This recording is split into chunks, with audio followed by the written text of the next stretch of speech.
आपके साथ मैं हूं समीक्षा दीक्षित। प्रधानमंत्री नरेंद्र मोदी की कैबिनेट का विस्तार हो चुका है। वरिष्ठ नेताओं को बाहर का रास्ता दिखा दिया गया है और कई नई मंत्रियों को इसमें जगह दी गई है। लेकिन ऐसा क्यों किया गया? इसके पीछे की बड़ी वजह क्या रही होगी? अब हमारी रिपोर्ट देखिए। प्रधानमंत्री नरेंद्र मोदी ने कैबिनेट का विस्तार कर और फेरबदल करके कई सियासी संदेश दिए हैं। प्रधानमंत्री मोदी ने केंद्रीय मंत्रिमंडल में बड़े फेरबदल कर मंत्रियों को जवाबदेह बनाने और केंद्र सरकार के कामकाजों को दुरुस्त करने का स्पष्ट संकेत दिया है।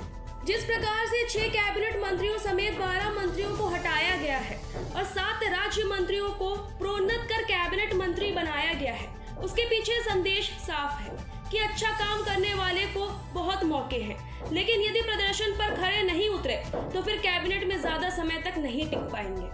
राजनीतिक जानकारों के अनुसार इस फेरबदल के पीछे कई कारण जुड़े हुए हैं। यदि हालात सामान्य रहे होते तो बहुत पहले ही फेरबदल हो चुका होता। अब पूरे 2 साल हो रहे हैं, इसलिए स्वाभाविक रूप से फेरबदल बड़ा करना पड़ा। इस फेरबदल में पश्चिम बंगाल के चुनाव के नतीजों को, कोरोना महामारी से प्रभावित हुई सरकार की छवि तथा उत्तर प्रदेश समेत कई अन्य राज्यों में आने वाले चुनाव को काफी बड़ा प्रभाव पड़ सकता है। प्रधानमंत्री नरेंद्र मोदी के नेतृत्व वाली पिछली सरकार और इस सरकार के कामकाज की तुलना करें तो यह लगातार संदेश जा रहा था कि केंद्र सरकार पहले की भांति काम नहीं कर रही है। कई मंत्रालयों में ढीला रवैया देखने को मिल रहे थे और इसी की वजह से चुनौती और भी बढ़ती जा रही थी।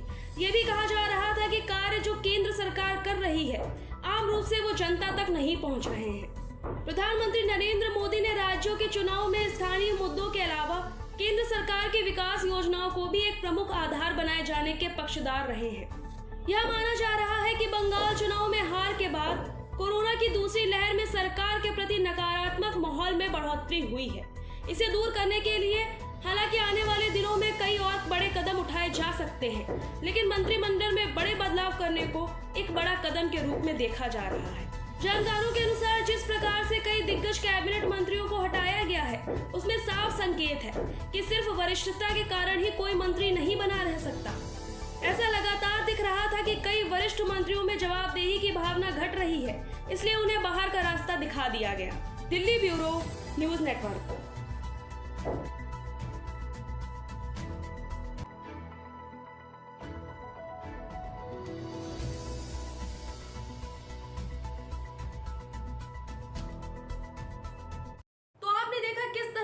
सरकार की कैबिनेट का विस्तार हुआ।